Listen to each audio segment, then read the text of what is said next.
Welcome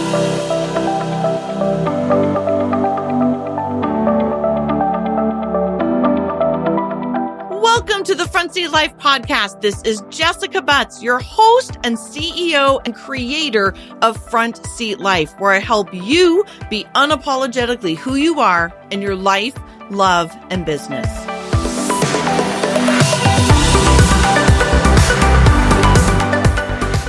All right, Front Seat Lifers, I am ridiculously delighted today to bring you the incredible, the dynamic, the weird, the awesome, all of the things, Maureen O'Shaughnessy. She is the founder and CEO and creator of Lead Prep, which is basically an alternative school for kids that I love to work with. So Maureen, welcome.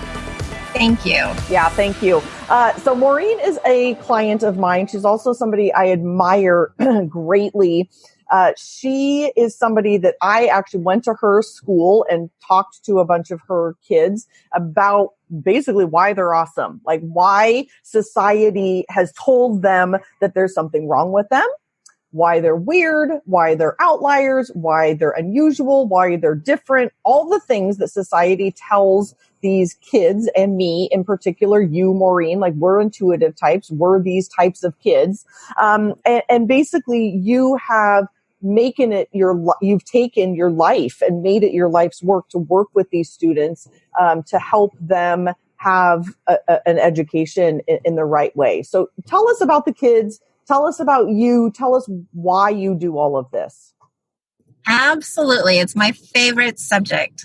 So I am a career educator and I've been a school principal and director, mainly overseas for my whole adult life.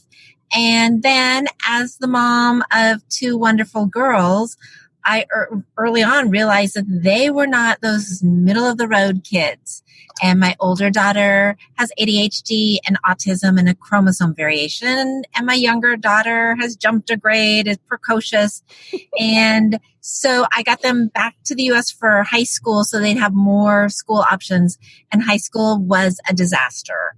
I had to piecemeal together so many combinations and finally just help them get done early and get past that I became aware that high school is a disaster for a lot of kids if they don't fit in this middle of the road lane. Then sometimes they have no other options. So I decided that I wanted to use the rest of my career to create an option that sees kids as they are and really can build on their strengths and challenge them on growth edges and be there for them in this micro school setting where they're really known, seen, valued. So I started Lead Prep in 2013 in Kirkland, and 2.5 years ago we added a North Seattle campus, and we have 20 kids on one campus, 15 on the other, and we're a 6th through 12th grade multi-age school that does a lot of cool things to help kids have a great middle school and high school learning experience.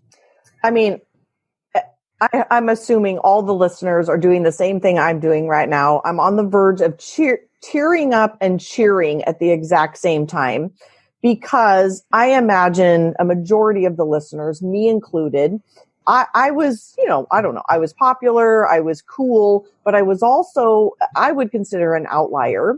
And this is where you and I have really joined our superpowers in our excitement for unusual people. And I consider unusual people particularly, I mean, there's a lot of outliers out there, but I think in particular, intuitive types, 25% of the population, the N's, my guess would be a majority of your students. When I went to the school, that was certainly true. And I know for myself, going through regular school, I will say, whatever it's called, like, what do you call that? Just the general school, kind of general population. That's not how I learned. I did not learn the traditional methods. I was not given a book, and then I was given a book, but I was expected to learn that way versus growing older, understanding myself as an experiential learner. We learn in different ways. So Maureen, tell us a little bit about how your kids are different and then how you educate them in a different way so that it fits who they are. Well, we have a wide variety of students, and I really think that there is not that normal. I think that there are kids that will comply and will do more rote traditional learning and memorization and tell me how many pages I need to write, what my margins need to be, and I'll go through those hoops. But we have some kids that were in a choice middle school in Lake Washington and want to keep going with a choice hands-on high school. We have some kids, 4 of our kids right now are taking a running start class, English 101, so they're definitely college ready 11th graders. We have some kids with autism, and the public schools serve them as well. We have a lot of kids that struggle with anxiety and depression, and so do general schools. ADHD, we have some kids with ADHD, and so do general schools. So we're just acknowledging that the 1800s educational model is not a good fit for kids these days. It doesn't align with research. And so being a new school, we've chosen to look at what research says, what's out there, and to use what we think is best. So we have a later start time. It's 9 o'clock Monday through Thursdays, 10 o'clock on Fridays. Right away, that's what brain research and sleep research says. And we're not driven by bus schedules and all these other complications. So we can align with what we know is better for teen bodies. We have experiential Fridays because we know that's the learning that sticks, that we remember 20 years later. So we're doing service and field trips and guest speakers and green time out in the environment on Fridays. We have 3 experiential weeks during the year. We just did a camping trip. We'll do an intensive learning week between semesters, and then an environmental spring project or Washington, D.C. are the 2 options this spring. So experiential learning we know is good. We've seen research on flipped learning for the last 12 years, and this came out of Colorado saying, stop talking at them at school and sending them home to work alone. Send the lesson home, flip it, do a little mini video that goes home like Khan Academy style, and let them do the work in school where the teachers can guide and facilitate. Stop talking at and start facilitating learners and let them really do the thinking at school with support. So we flipped the classroom. So these components, Toastmasters for public speaking, social emotional learning and self-regulation, self-awareness, mindfulness, these are pieces of any good education system for a kid. And we've just chosen to put them together intentionally to serve how our kids today learn. We don't do the Pony Express. We don't do fax machines. We don't do floppy disks and big computers anymore. But our model of education is still way back over 100 years old. And we're just saying it's time to adjust the model to the way kids learn today. It's just music to my ears. Like, I'm not even a mother. And I want this so much for so many of the children out there. I mean, there's gotta be parents listening that are like, yes, yes, yes, yes, yes. I want more of this. So, I mean, we're jumping the gun a little bit. Like, we're going to go all over the place right now because now I want to talk. First of all, let me say this. Did you just call it 1800s? Like this, you're calling it like it's that archaic that it's an 1800s archaic view? Opening your textbook, reading the chapter, doing the question at the end. That's been around forever. Okay, this is what I was saying. Like, this is not how we learn anymore, yet systemically, right? We keep doing the same old model. I mean, I teach entrepreneurs now a lot of things, and this is the frustration part for me too, is that we still want people to work these 9-to-5 jobs, yet half of the population are night owls. They prefer to work for until 2 a.m. Like, let them be productive when they're productive. Yet we're holding people to these ridiculous one-person standard. Like, this is the type thing that comes in for me, is that one person, I think it's mostly sensing types, become the standard for how we're supposed to be educating people, how we're supposed to be living, that we have these 9-to-5 schedules. Like, this is not how we function, especially with all of the technology going on today. And what about your experiential learning? And what about alternative ways of educating? So, girl, I mean, you're preaching to the choir for sure. So Can I add one more pet peeve with the traditional system? Yes. Take a traditional middle school. You have 700 hormonal kids in one building. You would never put 700 menopausal women in one building. And then what do we do with these kids that don't have frontal lobes developed, that are so intensely in their emotions? Everything is amazing or terrible. We say, you're going to have 7 bosses today, and you need to do what that English teacher wants, how they want it. Then you need to do what the science teacher. Can you imagine us as adults having 7 bosses, 7 different sets of expectations? And then at the end of our day, going home and having to do more work for the 7 different bosses. And our parents are saying, oh my gosh, my kid has executive functioning issues. Who could manage 7 bosses all day and then 2 or 3 more hours after your day is over of, now, what did my boss want at 7:30 this morning? And now where did I put that paper from boss number 3? The system is ludicrous, and we keep cramming our kids into it and getting them extra support and tutors and more hours of homework and help to fit a system that I would never, as an adult, choose to function in. So I think I hear you saying, Maureen, that you think part of the system is actually perpetuating the problem. Yep. Okay. So let's go into this then, because I would agree with you. And I love that we're just laying it right out there in like the first 12 minutes of this podcast. So tell us about the alternatives. There have to be parents listening right now that are like, I'm in, but what do we do? Like, I think parents are just freaking overwhelmed, right? They have a million things to do. They have their own job. They might be stressed out. They don't know what the alternatives are. Tell them, I mean, you're writing a book about it, literally. Tell us about micro schools. What can parents, I think they're thoughtful. I think they know that their kids need this kind of attention. Tell them what they can do. I think the first 2 things before they even look at models out there is they have to be determined to let go of 2 things.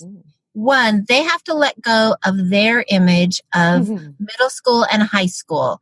If I am stuck on, I want my daughters to experience the pep assemblies and football games and drama club that I had in the early 80s in Ellensburg, Washington, and I'm going to be determined to make sure I force them through a traditional school because I loved it, I am letting my joy and what worked for me, I'm projecting it onto my kids who may or may not want that. So I have to let go of that. I have to let go of status. My kid is at this elite private school. I have to let go of everything except for what is best for my child holistically as a human being in terms of happiness, in terms of stress, in terms of academic success. So I have to let go of all the paradigms that unconsciously are limiting what I'm willing to look at. So good. Which a lot, I mean, I know as a former psychotherapist and couples therapist, like I know how hard that is because people hold on to definitely this. They want people to be like them.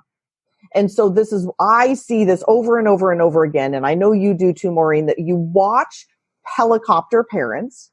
They want their kids so desperately to be who they were or who they are or who they wanted them to be versus just I have chills right now, just letting them be who they are also in a completely different world now. I mean, the parents that are now having children, technology, the things that have changed are so unbelievably different. But, when I get around to writing my third book, that's going to be the name of it, is Love Me for Who I Am.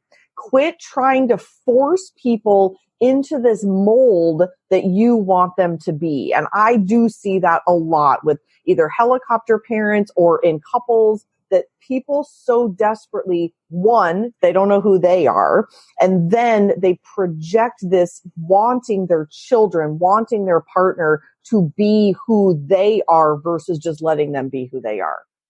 Yes. And the thing I think that makes it so complicated is parental love is the hardest, craziest, most beautiful, most problematic thing I've ever experienced. I angst over every little decision. And my girls are 22 and 24, and it still happens.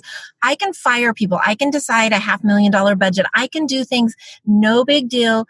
Parental, we love so fiercely that we want that happiness, and we're what we know is what we know. So what was happy for me, I want that for my kid. So it's out of a place of deep love that we get things mixed up, and deep love might be forcing them to do something that's not working. And so it's so complicated. It's not that people are like demanding just out of an ego place. It's out of a deep love place. Yes. Okay. Number 2. Number 2 is we have to decide if we want our kids to be happy or successful. Because happy is, I'm a 16-year-old. Happy is wherever my friends are, and I'm getting all D's at this local high school, and my friends are here, so I can't imagine being happy in any other world. Do not think of any other options for me. I don't care that I'm failing. I'm not going to move. And if there's not success happening, we have to be the ones with the fully developed frontal lobes that say, no. If you can't attain this, if you can't sleep at night, if you can't pass your classes, if your stress is debilitating you, if you're harming yourself, we're going to look for other options where you can be successful, because then the happiness will come not from hanging out with your best friends and being accepted by your peers, which is teenage definition of happiness. Your happiness is going to come from achieving and getting to play to your strengths and having a future that you won't have with D's and F's and not graduating from high school. So we have to let go of our kids being bought in and thrilled, and then find a way to create a win-win. Like, I know you want to stay at your school where all your friends are, but truthfully, it's not working. I'm going to have you explore some other schools and try one for a semester and then tell me, because I know you're going to catastrophize what you don't know. That's human nature. But I want you to try a different school model. And then with that data, after a semester, we'll look at where is best. And when parents have had the strength of will to do that, the football player from the plateau that came to our school, did it for a semester. He was like, you know what? I get to see my friends more because I don't have hours of homework. I get my job. I get my girlfriend. I have it all, and I don't have hours of homework, and I have more teachers helping me. I get it the way I learn best. I get refocused when I need it. I'm now going to get to go to college where I wouldn't have been able to in my big public school, where I had my football player friends and I thought I had my whole life. Thank you, Mom and Dad, for saying I had to try it for a semester. Kids can't say that. We have to be their frontal lobes. We have to make these tough calls and then incentivize it. I know that kids have gotten new pairs of tennis shoes. They've gotten all kinds of cool things when they're willing to try something. We all respond to incentives. So we have to be willing for temporary discomfort for long-term success, which breeds that true happiness. So it's those two things we have to let go of before we even look at the options that are out there. Because if you're saying, well, no, I want my kid to have what I had, or I want my kid to be happy and he's only happy with the friends he's had since kindergarten, you're not going to hear the options that are out there. And we get this countless times, and parents will stay on that hamster wheel going around and round in misery because they're not willing to shift their paradigms. And I would like to possibly add a different view to this. I don't know if this is the opposite of what you're saying or just a different lens on it.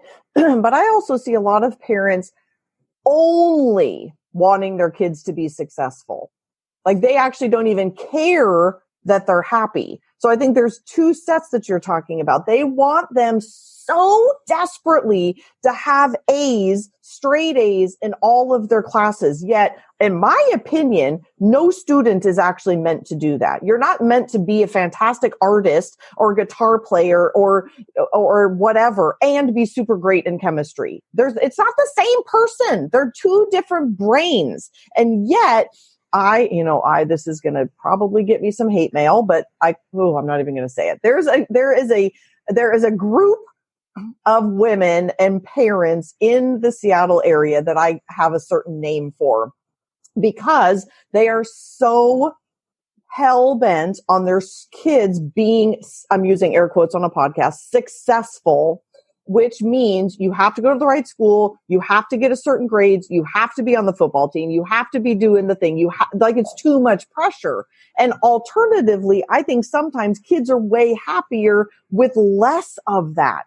Like, what would it be for a parent to get over themselves and allow their kid to go to a different high school and have a different experience? Because I actually think that can breed happiness as well. So I just wanted to flip it and say, I think there's two versions of this this success mentality and happiness mentality, that sometimes the parents are just so hell bent on you've got to be freaking good at everything, when their kid might just want to go like be a ballerina, or, you know, again, you still got to get some good grades. You still need to graduate. But what if you're like this phenom in something else, or you're super, super, super gifted with animals or whatever the thing is?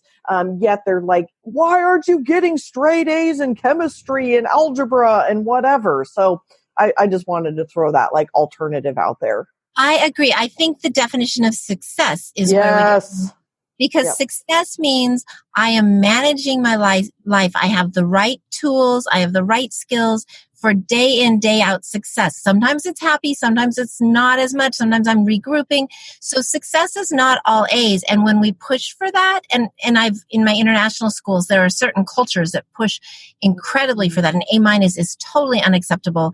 These driven kids, that's where you get more of the anxiety, the depression, the eating disorders. Success means this kid is sleeping at night. This kid has a social life. This kid has some niches that they feel successful in. This kid is navigating the school day and getting grades that are helping them move on and have goals that they can attain after high school. So success is well-rounded. It's not all about joy with your friends, and it's not all about all A's. It's about navigating all aspects and being well-rounded. And I think parents that are just caught up on the honor roll piece. I mean, I got that with my younger daughter. I put her into a really good all-girls school, and I thought this school is going to be the perfect place for her. It's so focused. They're so intentional. And then she started getting crazy bad headaches in 9th grade and like debilitating, like she was in children's ER. Nobody could figure it out. And I had to pull her at semester. And when she got a little older, she could tell me the stress there. I guess I'm pretty empathetic. And as I was soaking in other people's energy, kids wanting to be Ivy League and one of the 8 valedictorians and have a 5.0 and as many AP classes as they could get, that stress, the eating disorders, the kids that weren't sleeping, that they were doing things to, you know, prescription pills and stuff to stay up longer, to get more studying in. I just went crazy, and it turned out she was just getting pressure headaches and her jaws were all locked up. She needed inner mouth massage and stuff. It was causing physical pain, feeling that level of pressure. And other kids, it may not do that to, but my daughter was not successful in that environment, even though she was that 4-point bright kid. It was not well-rounded, holistic, good for her. So she had to leave that school. And this is one of the main reasons I wanted to have this conversation with someone as awesome as you, who does, you know, similar beliefs, but a different industry. And it's because we do not live in a society that is one size fits all, yet we try to do that.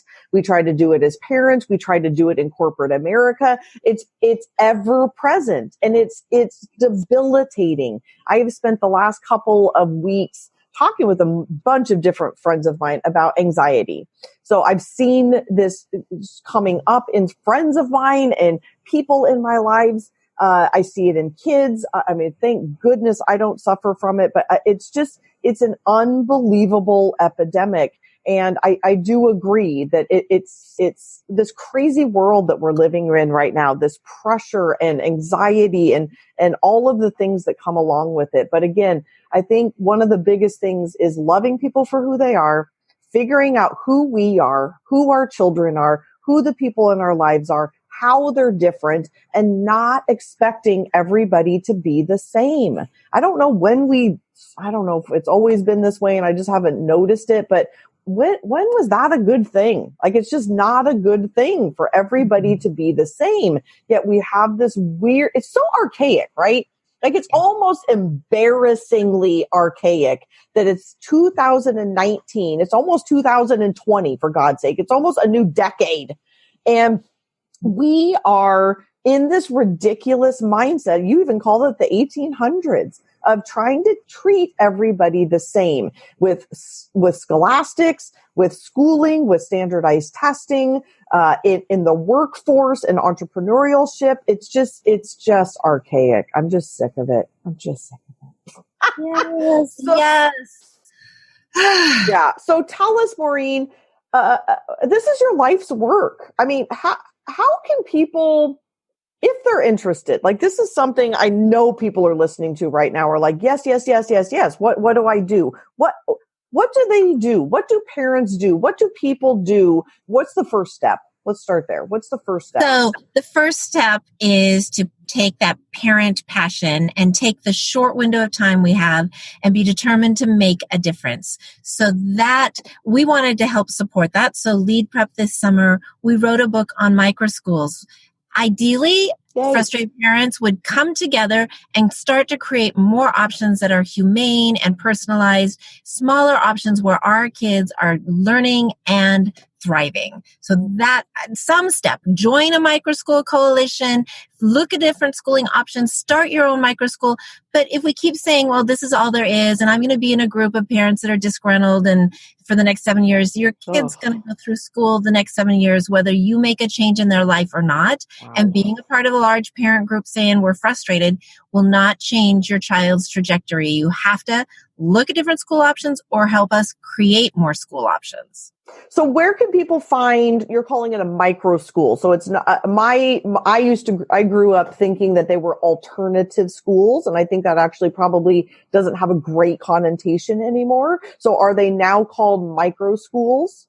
So alternatives are everything. They're Waldorf schools. They're the public alternative high school with credit retrieval. They're Montessori's. Alternatives are a lot of different cool things out there. The bilingual schools. So micro is one alternative. And it's in, let's stay small, let's know our kids. So we have right now, I'm on the Seattle campus. We have, for our 15 kids, we have 5 adults upstairs. So it's a tiny school with a lot of adult supervision. So that kid that's going to need to take some breaks and have somebody kind of walk and get him re-regulated gets it. That kid that's a grade level ahead in their math class and wants to turbo is going to get help when they have that question. So kids get to learn at their pace, according to their learning style in a micro school. I think of micro schools as something really important in middle and high school because we do a lot of things really holistically and well for our elementary kids. And I started my career in elementary, and I knew when those kids, had a problem at home or weren't eating their lunches or a grandma was sick. I really knew that. But middle school, high school, I didn't because I had 150 kids and sometimes I had them every other day. So we lose that sense of community right when kids are pushing away from parents and going through adolescence. We don't have a safe home for them. And micro schools, just by their size, kids are seen, heard, valued, and learning can really be tailored for each kid. So micro is saying, let's go small. Let's go 150 or less. Let's go 50 or less. We won't have more than 30 on either of our campuses. Wow. So let's go small and really know these kids so we can tailor the learning to them. So it's one of many alternatives out there. So can we talk? I mean, this sounds weird to talk about, but what are some of the cons? I mean, there's plentiful pros. I'm guessing the cons are there's no prom, there's no football team, there's no whatevers. Are these the cons? Yeah, there's no status. You don't get to say, my kid is at this school that Bill Gates went to. It's like, your kid's where? I've never heard. Status is really important. Parents of high school kids are in such a tough place. It's status or it's shame. So it's like, my kid's on this elite soccer team. My kid got into this Brown University summer program internship, or it's totally shut down. We have none of the support. When my girls were little, I could ask people about potty training ideas. I could ask them, what do you do about, oh my God, my kid got head lice from the riding helmet where they were riding horses. You could ask parents anything. And then all of a sudden, when the stakes get higher and the kids are shut in their bedroom, not talking to you, there's just this shame. My kid isn't eating. My kid, I think I think my kid is depressed. My kid is harming himself. And you shut down, and then you put on this public Facebook persona. Oh, we have this elite thing. We have this and that. And inside you're like, oh my God, I'm so scared. My kid is not okay. And so that it's really a tough time because parents are trying to have status and say, my kid's okay and my kid's at this elite school. I'm a good parent because my kid's at a school that has prestige, and you got to let that go. And that's a con. You don't get to lean in on the school's reputation if it's an unheard of micro school in somebody's church basement. And what is so fascinating about what you just said, and I'm like irritated and agitated, is that everything you just said was about the fucking parent. It had nothing to do with the kid. Like, what would it be like if our society immediately turned and said this, my kid is so happy? Like, what would that be like?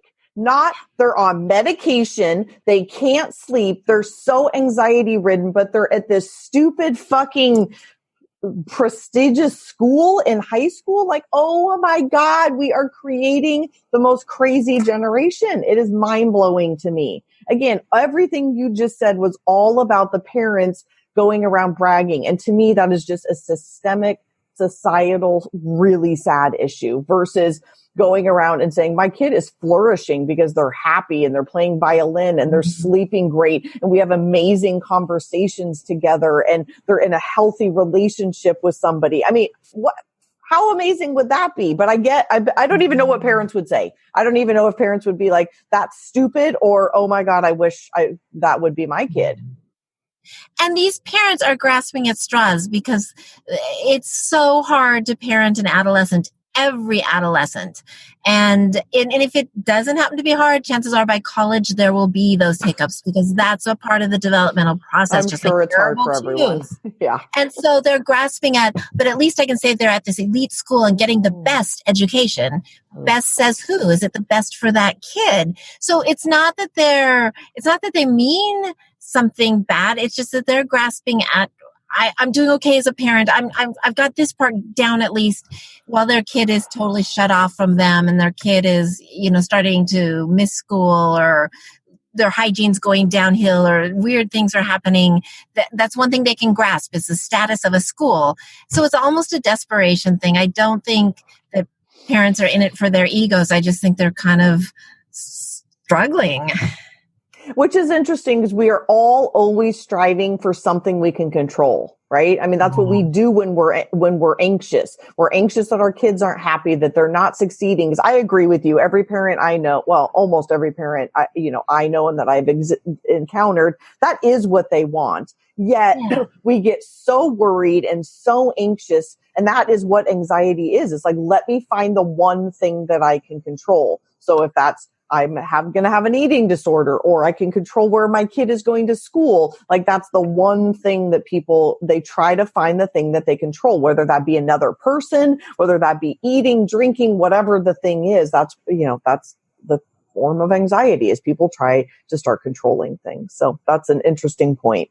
So if just a parent, just a regular parents, which I'm sure that's who's listening, and they're like, oh my God, how do I find out more? Where literally, what do they do? What do they Google? Do they go to your website? Do they go to, Seattle micro schools? How do they find out more?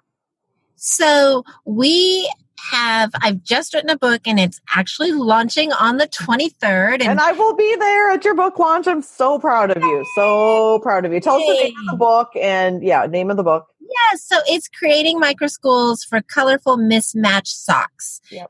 And that was a metaphor one of our parents used early on, that, oh my gosh, these kids pouring out onto the parking lot are these happy, colorful, mismatched socks. And they are.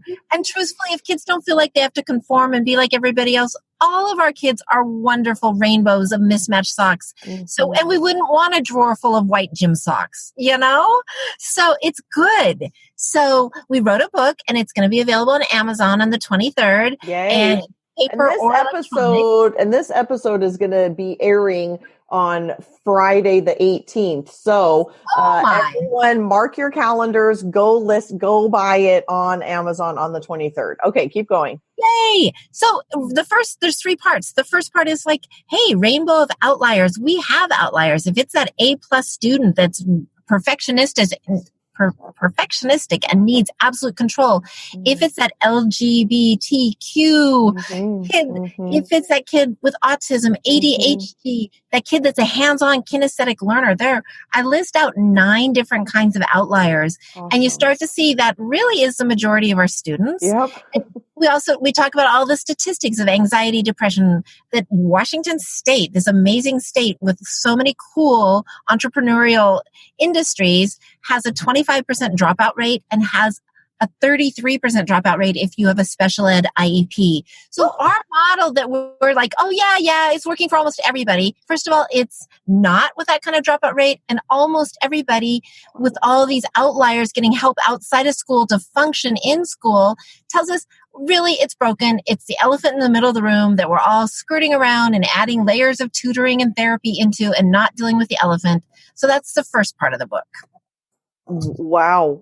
Okay. So again, the micro schools, is this a thing? Can people Google this? I'm sure people will be buying the book. If they're like, I don't know if I think there's two sets of population. Correct me if I'm wrong. There's the parents that are like, I don't really have the bandwidth, the know-how, the gumption, the whatever, the bandwidth in life to start a micro school.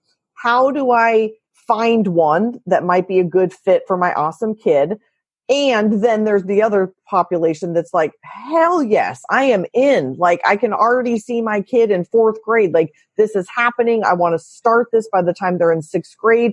What are the two options? And maybe the book covers both. But I imagine there's people who just want to send their kids to an alternative school around the United States. And then what if they want to start one?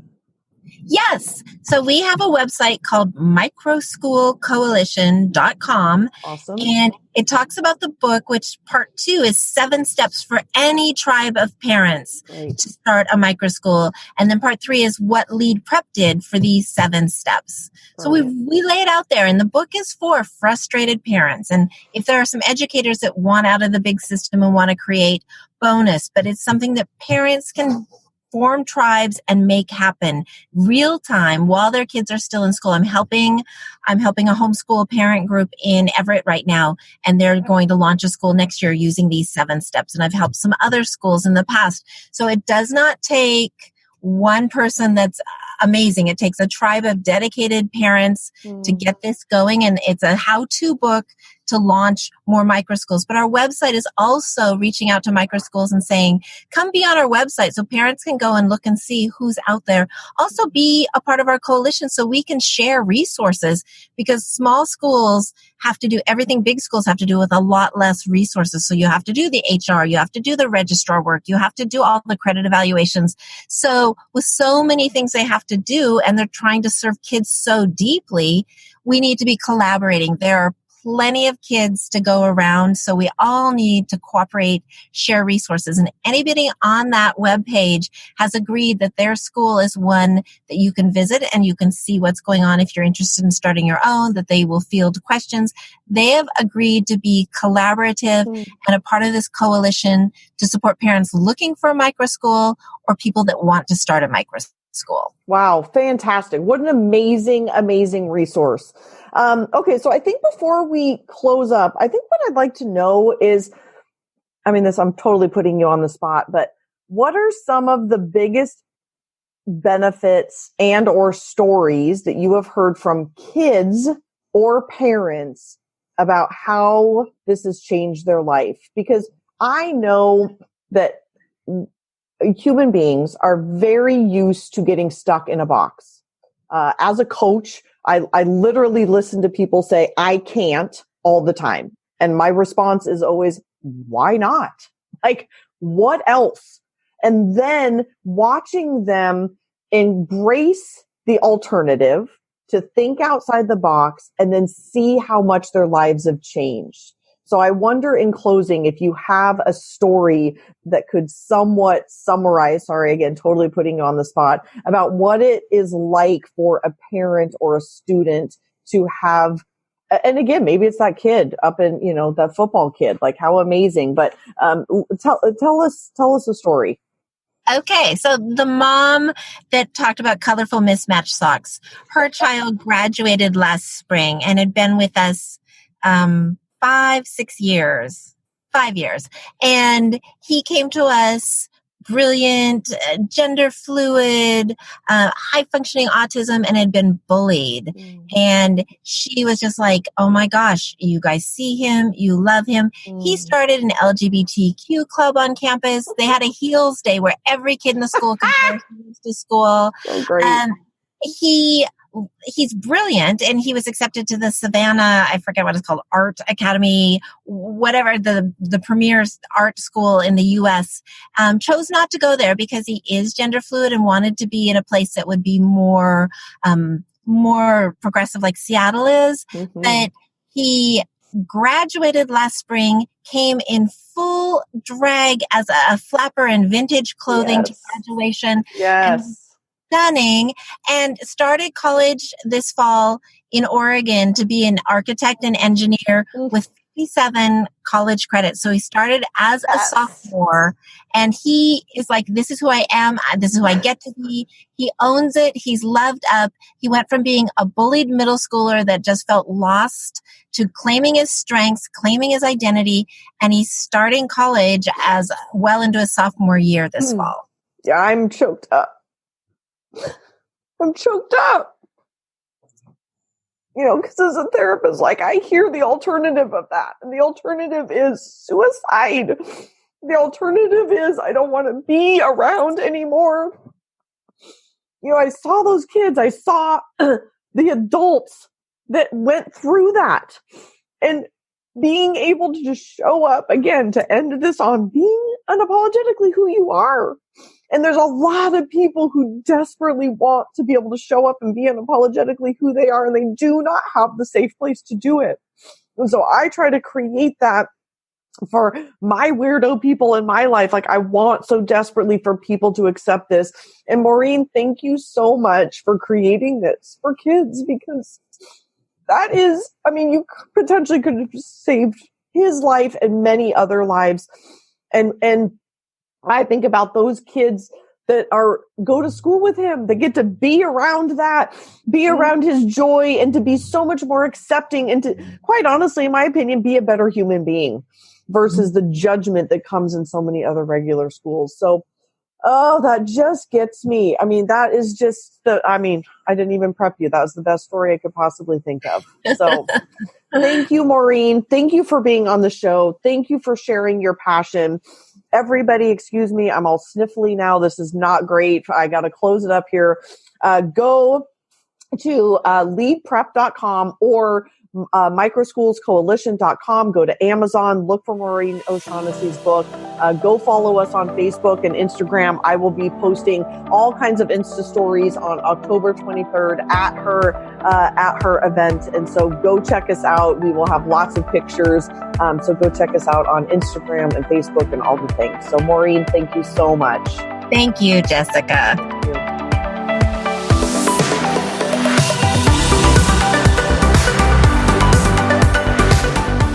From the bottom of my heart, truly, thank you so much for listening. I know that you have a ton of options, and the fact that you are taking time to listen to the Front Seat Life podcast means absolutely everything to me.